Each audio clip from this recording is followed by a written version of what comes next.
Under the market price approaches, you write number 1, market price based methods, market price based methods,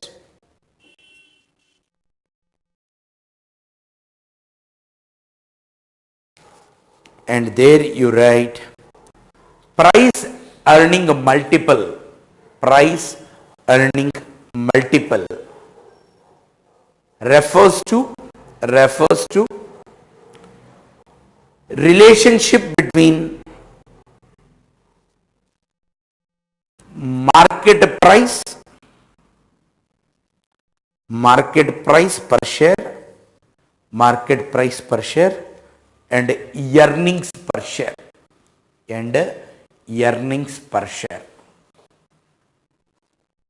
So what is the procedure? You just go about. Step 1, determine price earning multiple,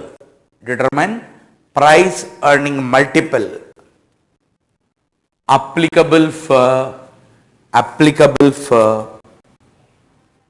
similar size companies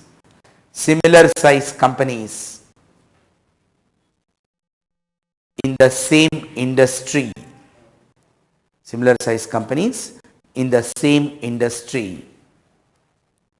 Of course, how do you get this information? Based on their published accounts. Then step 2, compute earnings per share of the company being valued. Compute the earnings per share of the company being valued. Of course, friends, we have accounting standard 20. You should have a clarity with respect to that accounting standard 20 and principles laid down there, which will enable you to correctly value the earnings per share. Then, of course, what do you mean by EPS? EPS is equal to profit available to the equity shareholders,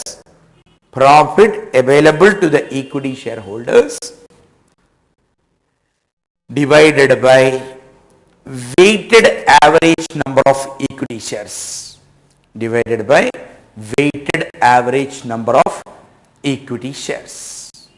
Of course, this weighted average number of equity shares and all comes when you have different categories of equity shares which got issued at different points of time. Then your accounting standard 20, when you study, you will be understanding where you have to adopt this weighted average number of equity shares. Then step 3, value per share is equal to EPS into P by E multiple,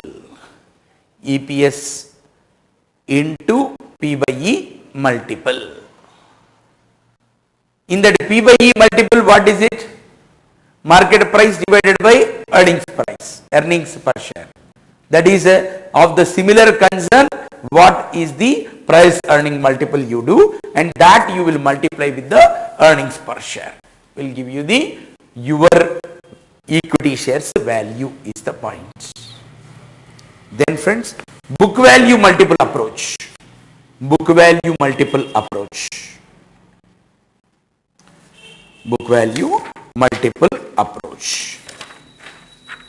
See, price earning multiples and book value multiples, both these things come under which category? Market price approaches. First, point number 1, this method is a market price based approach. This method is a market price based approach. Then calculate the book value multiple of How do you calculate the book value multiple? What do you mean by book value multiple? Market price per share divided by market price per share divided by book value per share. Book value per share.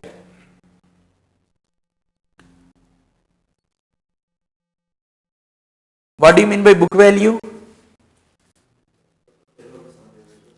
Net assets divided by number of equity shares will give you the book value per share.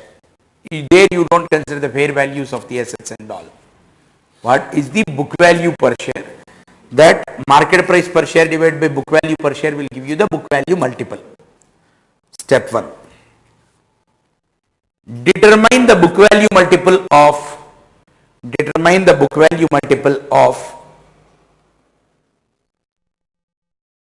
similar size companies.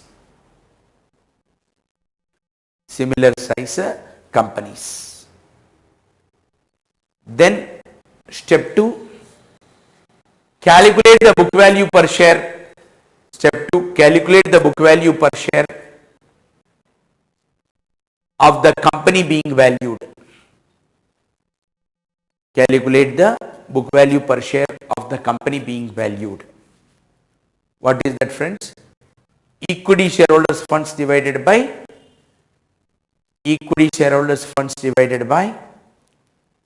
number of shares outstanding.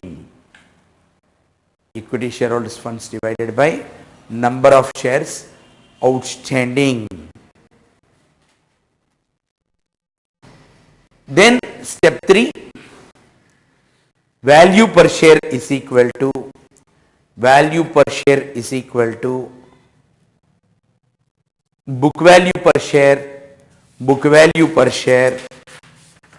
into book value multiple.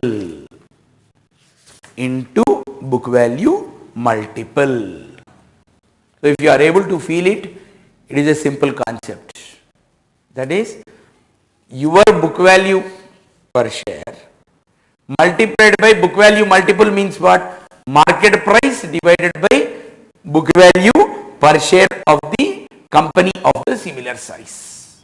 So this book value, that book value, you get what you call cancel with some fractional value, that gets capitalized with the market value, that gives you the value of your share. So your book value multiple, your book value per share must be multiplied by the book value multiple of the industry. What is book value multiple? Market price per share divided by book value per share of the industry.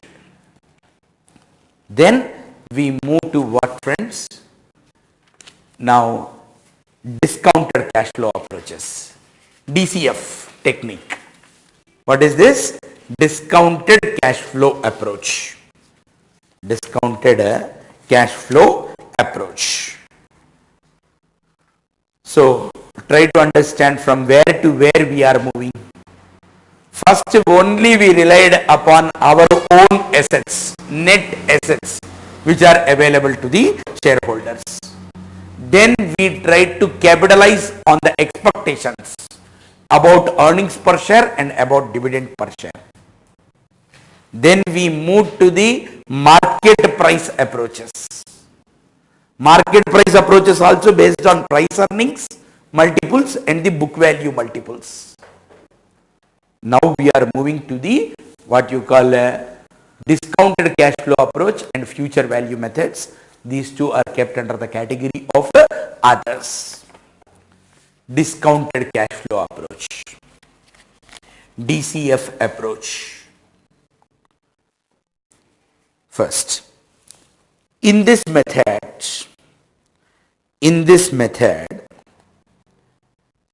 the valuation of the business is done.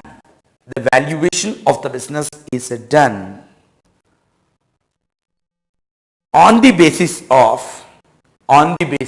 of future cash flows. On the basis of future cash flows. Of course, these future cash flows, what we are thinking of, should be free cash flows. Should be free cash flows. Of course, where does it make a difference between free cash flows and forced cash flows? So normally when you are doing a business, what you are going to expect as a cash flow coming. Cash flows can also come in different ways. By distress sale also you may be getting some cash flows, but that is not a fake cash flow. So here we are only concerned with free cash flows. Right. Write down. Cash flows are considered, the cash flow considered are free cash flows. This is not future cash flows. This is a free cash flow. Free cash flow का ये मतलब नहीं जो free में आता, वैसा नहीं. Without any forceful things, what that comes is called as a free cash flow. Now, then, the free cash flow represents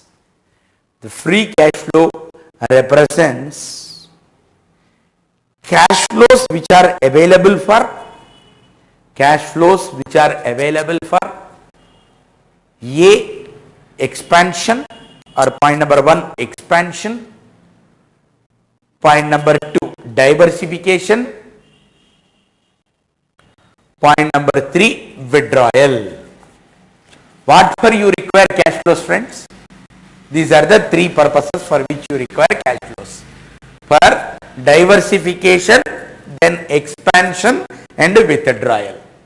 I think all of you can make the distinction between expansion and diversification. Expansion means expanding in the same line. Diversification means you are going for a different line. You call it as a diversification. Right. Then next point. Free cash flows represents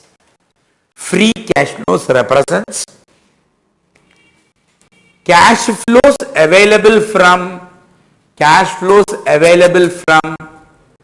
earnings.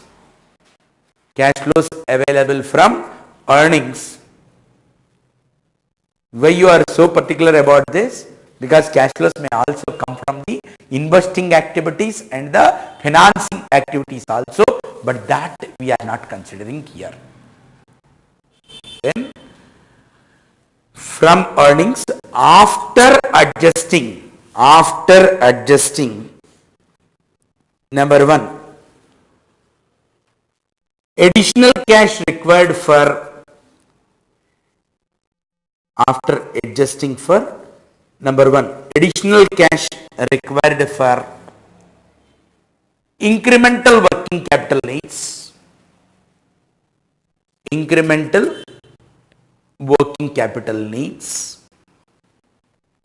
Then number 2, replacement of assets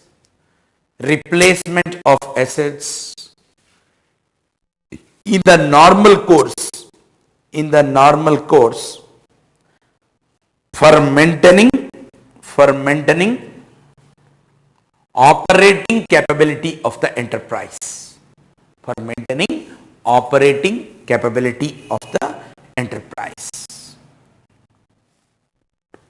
Then friends, the procedure you can make note of it. Step 1. Ascertain the future cash flows.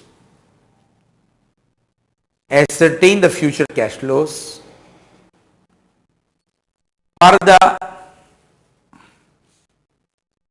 period. Future, in the place of future, you can write ascertain the free cash flows for the period for which projections can be made with certainty.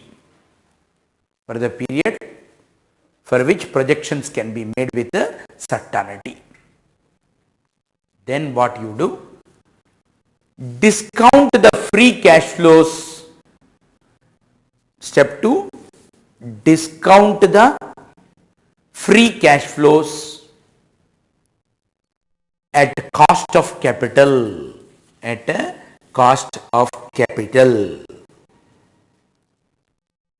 Then step 3, compute the aggregate of compute the aggregate of above discounted cash flows, above discounted cash flows. Then what you do? Step 4, compute the terminal value of perpetuity value. Compute the terminal value of perpetuity value. What is this perpetuity value? See, I purchased an asset. It has got 5 years of useful life. At the end of 5 years, there will be some scrap value. Even that scrap value is something, a cash flow, which need to be discounted with the rate, discounted value of the rupee at the end of the useful life of that asset. That's what we call it as a perpetuity value. Write down there. The terminal value is ascertained. The terminal value is ascertained by capitalizing the earnings, of the last year,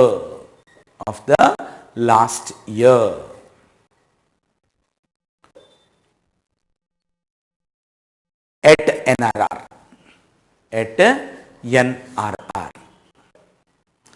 Then friends, step 5, discount the terminal value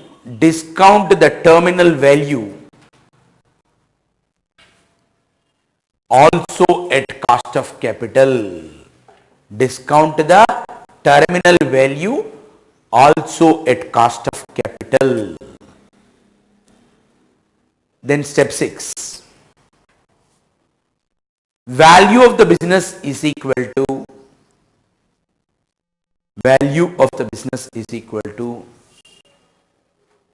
discounted cash flow plus discounted terminal value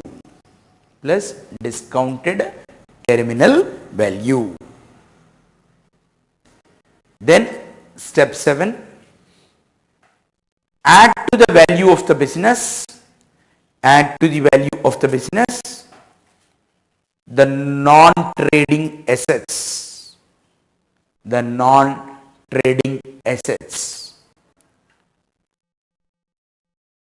which will be termed as total value of the business,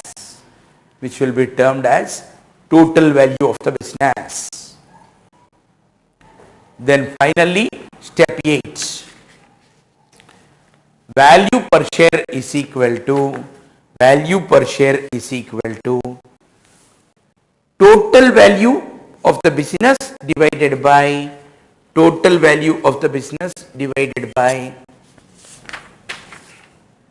number of shares outstanding.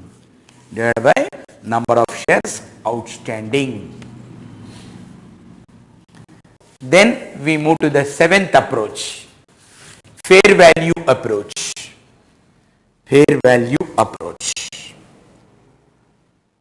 See, try to understand friends, fair value approach is not a very big procedure. Simply what you are asked to do, make an average of the value per share which you calculated under net assets method and the value per share which you calculated based on the earnings capitalization method. Average of these two values will give you the fair value. Write down that fair value of the share is ascertained.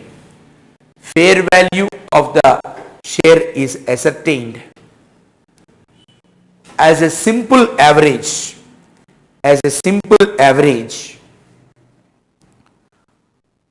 of the net asset value per share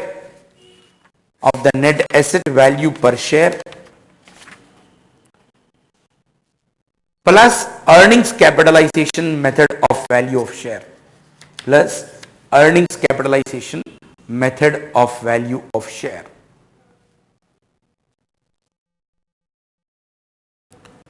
thus fair value is equal to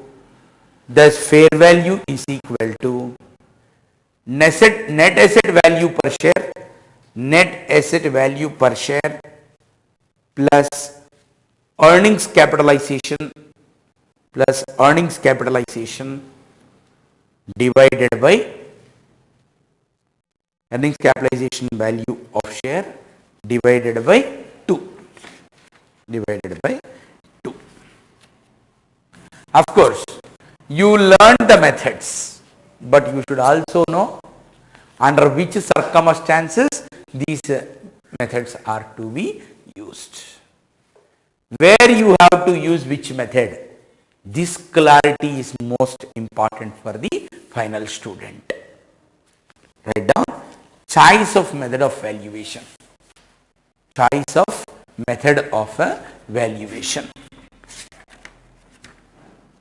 That is, 2 columns you put. One is method, second is situation.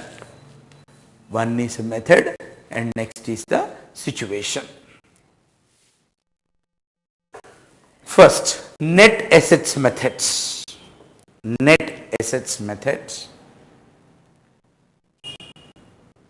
When you go for the net assets method, A, in situation of winding up,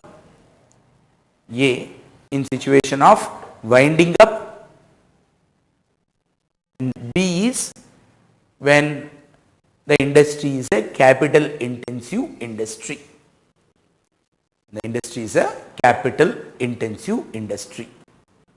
So in these two situations, the valuation can well go with the net assets method. For service sector companies, don't go for the what you call this net assets method, because in service sector companies, your company is not a capital intensive company. You have very less value of the assets.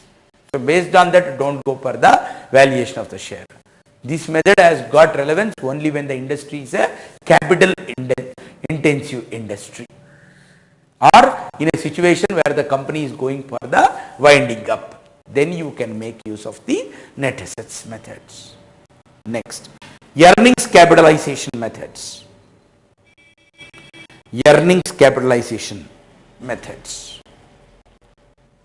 This methodology you need to use when? For those companies which is less capital intensive,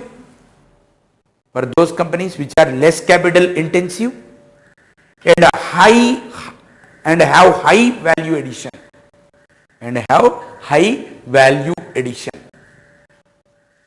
software industries and all, and service sector industries like educational companies, hospitals, there and all, you can very well make use here, because value addition will be more and your asset is not the consideration there. There could be 2 Irani hotels. I think Hyderabad students are well aware about the Nilofer Cave, which is there at the institute, nearer by the institute branch office and all. There are 2 Irani caves. One is on the other side of the road and on the same side of our institute. Nilofer Cave, daily collection itself will be about 2 lakhs.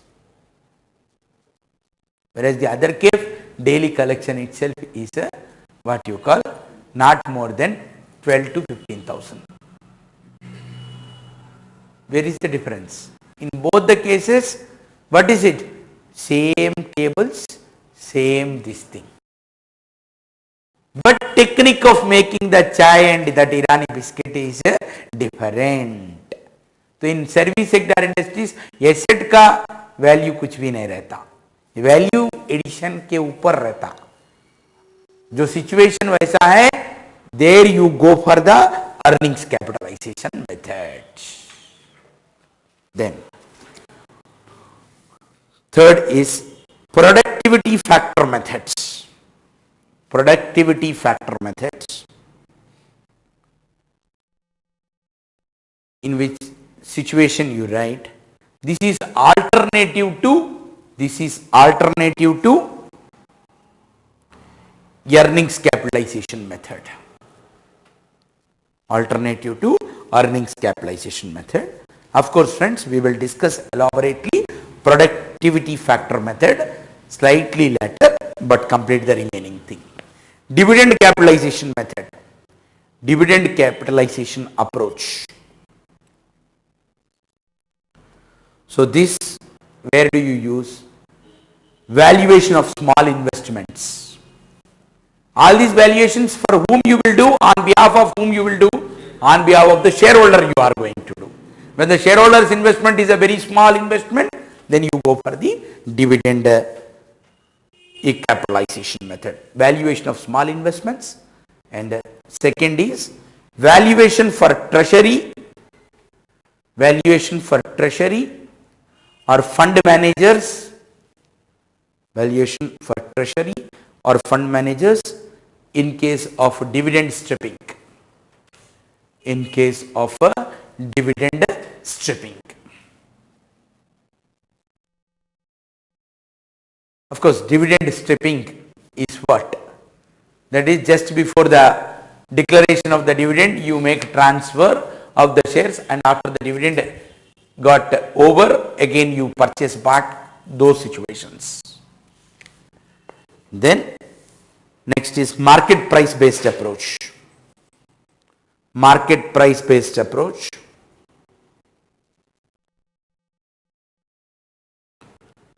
This also is an approach to value the shares. For whom? For treasury and fund managers. For treasury and fund managers.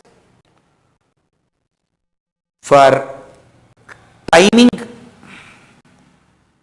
of purchases. For timing of purchases or sale of listed securities, where the fund managers or the treasury managers require you to tell the value of the share for them to decide about when they have to purchase and when they have to make sale, then it is better you go for valuation of the share based on the market price approach. Then DCF approach. When you go for the DCF approach, discounted cash flow approach, for valuing the share for the purpose of acquisitions or amalgamations. For acquisitions or amalgamations. For acquisitions and amalgamations, you need to decide about the value of the share. At that time, you go for the discounted cash flow approach. Then friends, fair value methods. Fair value methods. When you go for the fair value method, for valuing the companies, which are capital based and its values are influenced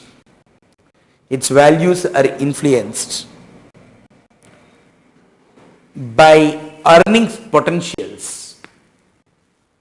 Its values are influenced by the earnings potential attributed to the factors like brand, technology or other intangibles. See, it is a capital intensive company, as well as its earnings got effect with the factors like brand and technology that is used and all. Then we are asking you to go for the fair value method, which is the average of the value per share under the net assets method plus earnings capitalization method value of the share. That average will give you the fair values. Now Just now we studied about productivity factor method, which is used as an alternative to the earnings capitalization method. What is this productivity factor methods? Write down productivity factor method.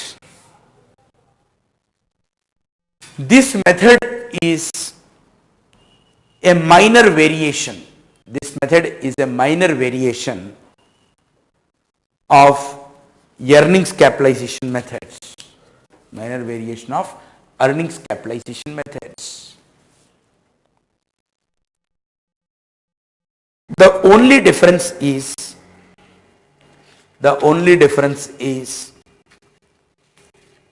in ascertaining the future maintainable profits. In ascertaining the future maintainable profits.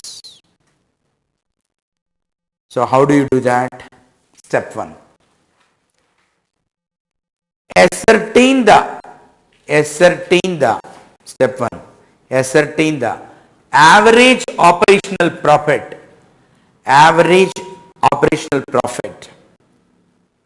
of a past period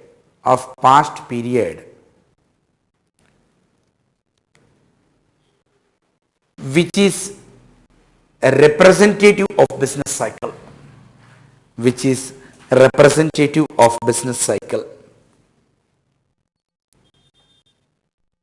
Then what you do?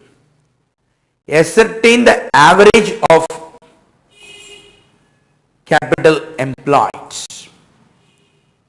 Ascertain the average of capital employed. Then step 3.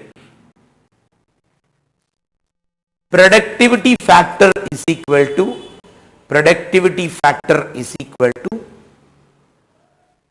average profits divided by average capital employed. Then step 4. Compute the future maintainable profit.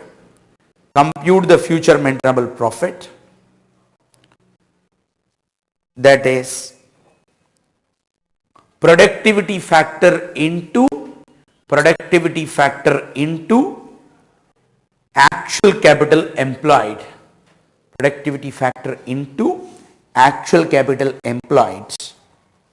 On the valuation dates. See, what is the merit of this method, friends? How this is having the advantage over the what you call your earnings capitalization method. In earnings capitalization method, you are taking industry average and you are calculating the earnings multiples, price earning multiples, and you are multiplying the same. Your future maintainable profits is based on what happens in the future, which may have an uncertainty. Whereas your productivity factor method takes into consideration the past profits and past capital employed, which is of a more certainty. So multiples you are making use there, the price earning multiples of the industry average, whereas here your own what you call earnings of the past. So average profits of the past divided by average capital employed will give you the productivity factor. That productivity factor is getting multiplied with the what? Capital employed, so that what you get is the future maintainable profits. So there is a difference in calculating the future maintainable profits under the earnings yield approach and the productivity factor approach. But for that, the remaining procedure continues to be one and the same. So there are altogether about 7 methods we studied for valuation of shares. How many methods we studied for valuation of the goodwill? Basically 4, but we condensed it into 2. One is super profit method, another is the capitalization method.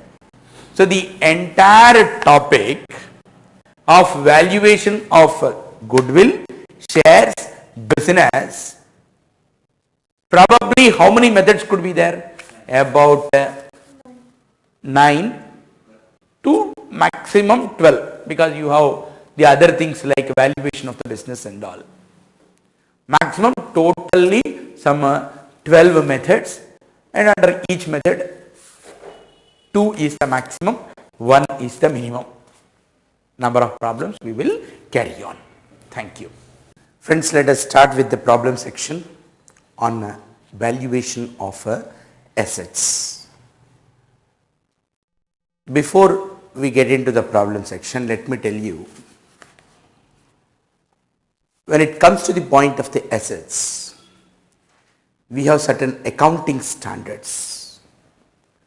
Accounting standard 6 deals with the depreciation. Accounting standard 10 deals with fixed assets. 11 deals with foreign exchange fluctuations. Of course, that also has got a relevance here, because I may borrow money in foreign currency to purchase a fixed asset, and due to exchange fluctuations my loan liability can get increased. Once my loan liability gets increased, consequential exchange loss need to be capitalized. Capitalized means it need to be closed against the fixed asset account, thereby the fixed asset value will get increased. Because of the exchange fluctuations, in case if my loan liability is getting increased, entry wise what I am passing, exchange loss account debtor to loan liability. I need to increase the loan liability, so give a further credit to the loan liability, loss is to be debited. Where do that exchange loss I am going to close? It's not against the P&L account, but it will be against the asset account, because this loan is specifically taken for the purpose of acquiring the fixed assets. So how do you go about that? Fixed asset account debtor to exchange loss. This is one thing. Then we have accounting standard 12, government grants. If government grant is given and that is given for the purpose of purchase of fixed assets, you have already listened accounting standard 12, that there are two approaches. One is straight away reducing the subsidy from the cost of the asset, and only on the balance you are calculating the depreciation, or treating this subsidy as a deferred revenue item, and whatever the depreciation portion on the subsidy, to that extent the amount will be transferred from deferred revenue to the profit and loss account is what you studied. After accounting standard 12, you have accounting standard 16 on borrowing costs. Then after accounting standard 16, you have accounting standard 19 on assets acquired under operating lease and finance lease. Then you have accounting for intangible assets 26. Then you have got impairment of the assets, accounting standard 28. All these accounting standards, comprehensive understanding will alone help you to solve the problems which are going to be tested in the exam.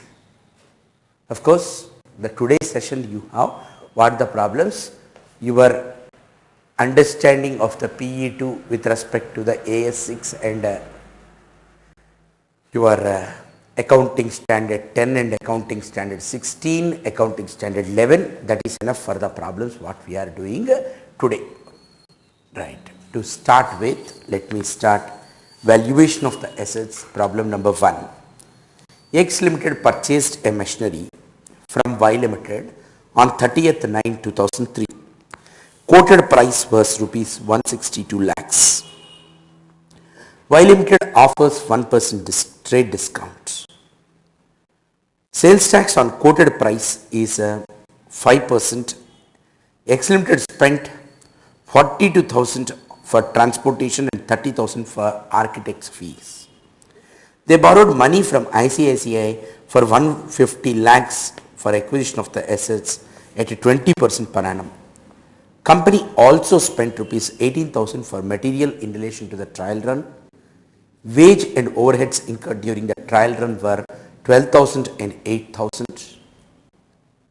And machinery was ready for use on 15/11/2003 and it was put to use on 15/4/2004. Find out the original cost. Also suggest the accounting treatment for the costs incurred in the interval between the date by which machine was ready for commercial production and the date on which the commercial production actually begins. Right, friends. Here, what are the issues first before you get into the solution? Look at the issues. First thing, I should decide about what? Trade discount. Second thing, I need to discuss about what? The transportation costs and architect fees. Then I need to look at what is the interest on borrowing money, on borrowed money. What is the treatment of it? In case if I am clear on all these points, then the solution will be clear. Write down first point number 1. Trade discount. Trade discount should be reduced from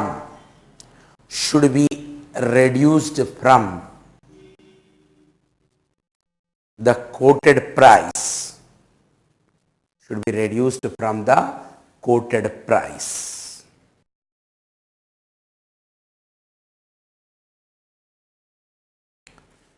As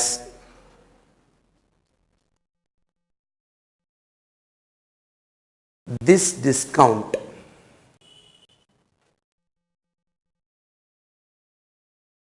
is generally given for bulk purchase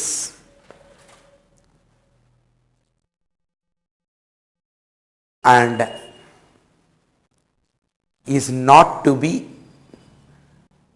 brought into financial accounts and is not to be brought into the financial accounts. All of you know the principle that what is the difference between the trade discount and the cash discount. In case of the cash discount, you are going to account for the same in the accounts and credit the same in the profit and loss account. Whereas what for the cash discount is given for early payment, generally the cash discount will be given, whereas trade discount for bulk purchases, and in order to attract you to purchase that particular thing, they will give. That and all is not going to form the part of your financial accounts. Then next, sales tax. It is to be added to the cost of assets, because what your accounting standard 2 says, friends, all the taxes and duties while acquiring the inventory is to be what you call added. The same principle even in your fixed assets, cost of fixed assets, accounting standard 10 also says all the duties which you paid to acquire that particular asset need to be capitalized. Of course, here it is a case of fixed assets. Then write one more thing, transportation costs and architect fees are also to be added to the costs, Why? Because your accounting standard 10 says what? Any expenditure which you are incurring to bring the asset to the present location before its use, all that need to be capitalized. So what you said, architect fees is to be added to the cost of the assets. By following which principle? principles laid down in AS10. Then regarding expenditure during trial run, make side heading expenditure during trial run is also to be capitalized, is also to be capitalized.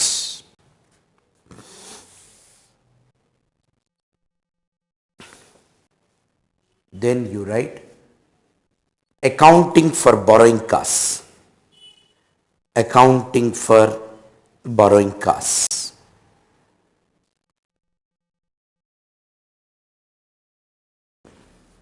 First, as per accounting standard 16, as per accounting standard 16, borrowing costs incurred on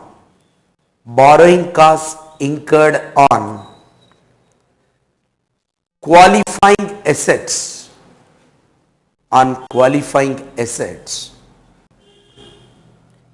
is to be capitalized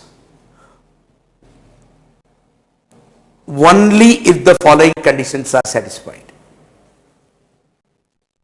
Only if the following conditions are satisfied. What are the three conditions prescribed in the accounting standard 16, friends? Write down. A, expenditure on qualifying assets. Expenditure on qualifying assets is being incurred,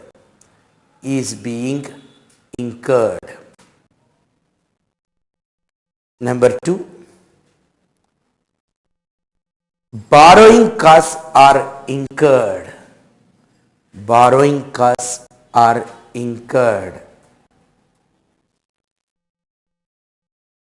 Then third is activities are in progress,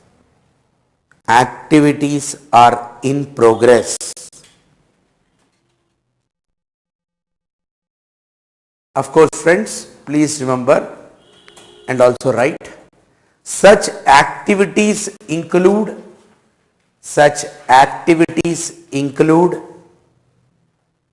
technical or administrative work,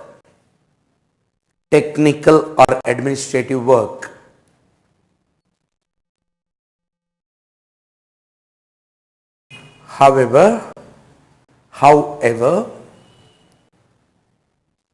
it does not include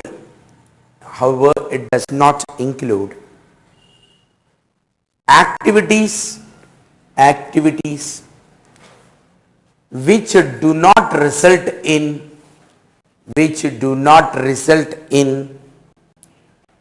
change in the condition of the assets,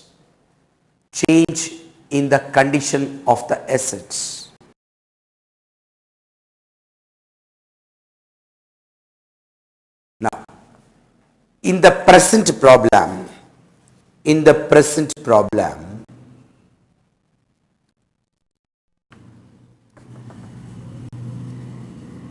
there is no change in the condition of the assets.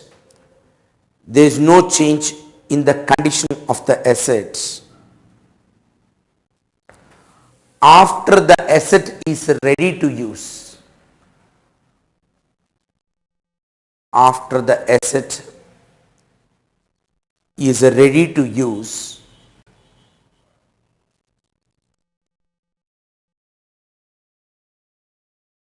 Hence, borrowing costs incurred during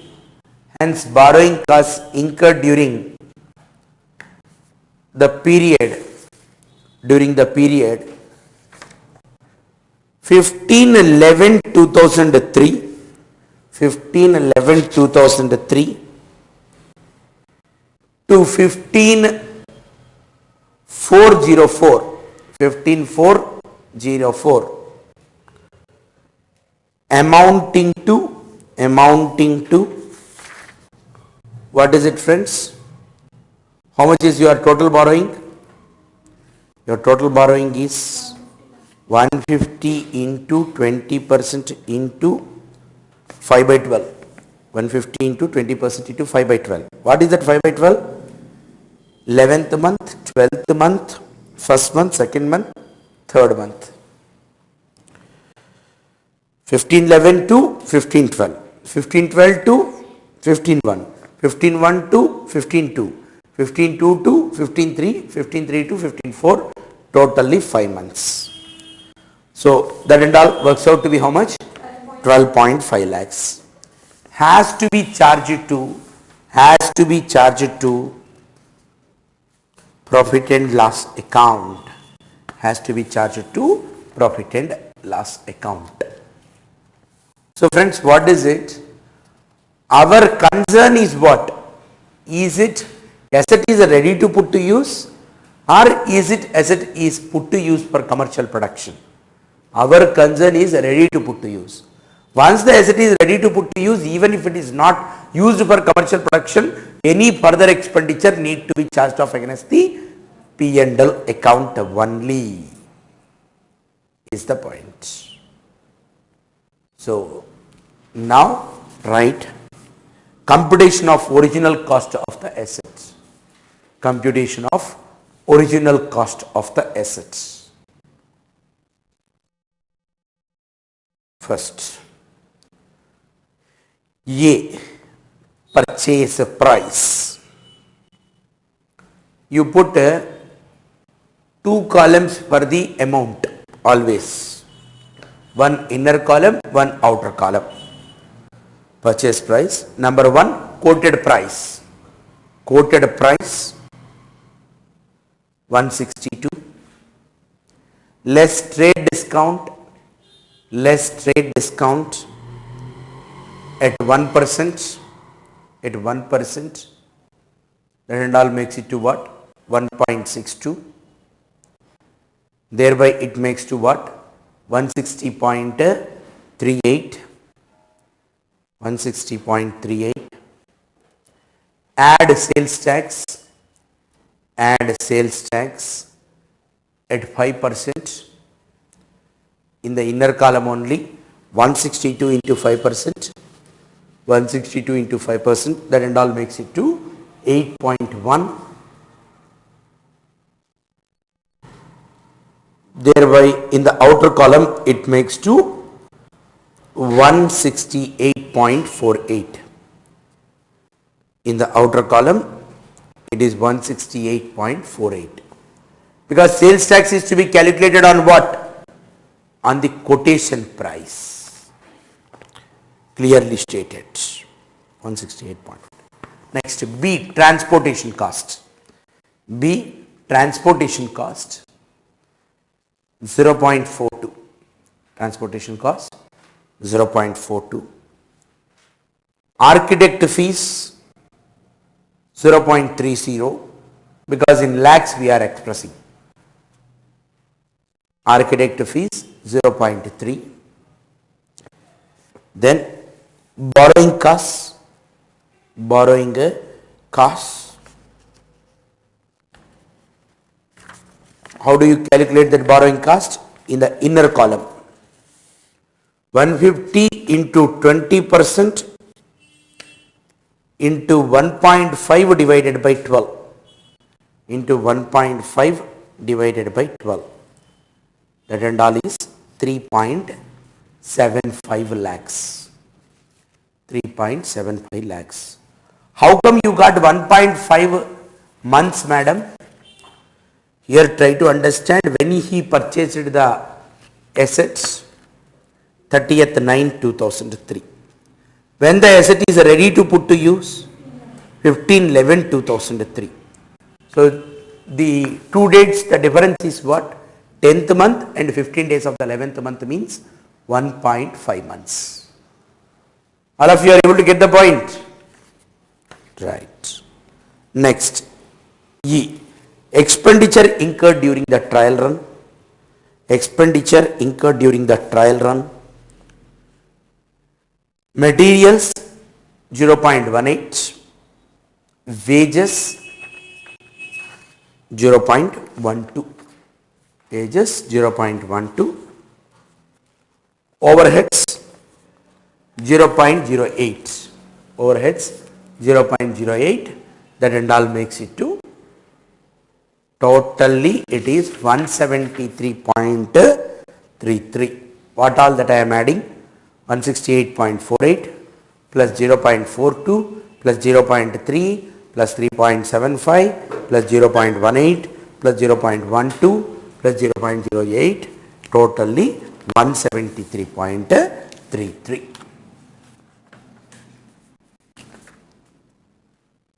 Right? Now, let us look at the problem number 2. Carefully read the problem along with me. A Limited purchased a machine from United States for $170,000 on 17/7/2003. They paid rupees 1,75,000 imported duties, rupees 2 lakhs transportation charges, and 70,000 transit insurance.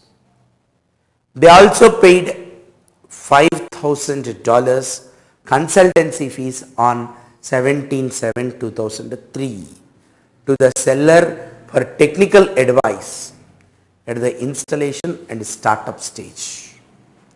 A foreign currency loan amounting to $160,000 at 18% per annum was taken to finance the acquisition on 1/5/2003 when exchange rate was $1 is equal to 21.2.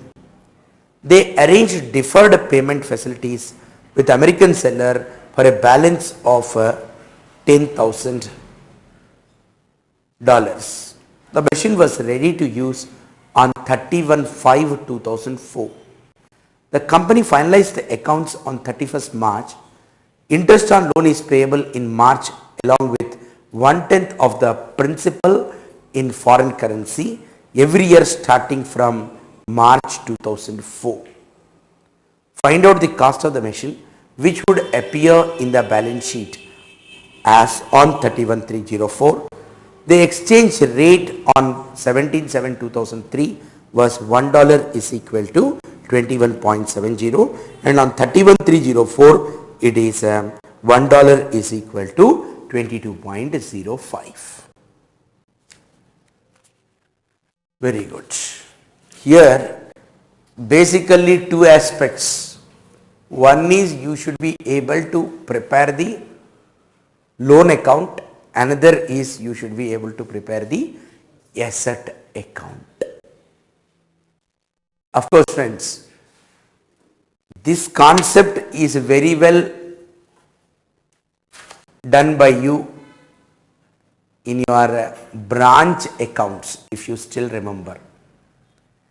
In branch account, in the study material issued by the ICAI, you have got a problem like this. Of course, that is much more complicated problem than a simpler problem like this. Ultimately, the point here is accounting standard 11, whether you have a knowledge of it or not. What accounting standard 11 says, any exchange loss arising due to increase in the loan liability, which loan you have taken for the purpose of acquiring the fixed asset, need to be capitalized. This is the simple principle, underlying principle. So write down first. Working notes 1. Borrowing cost to be capitalized. Two standards are involved here. One is accounting standard 16 and another is the accounting standard 11. First we will complete with the AS 16. Borrowing cost to be capitalized. In accordance with accounting standard 16,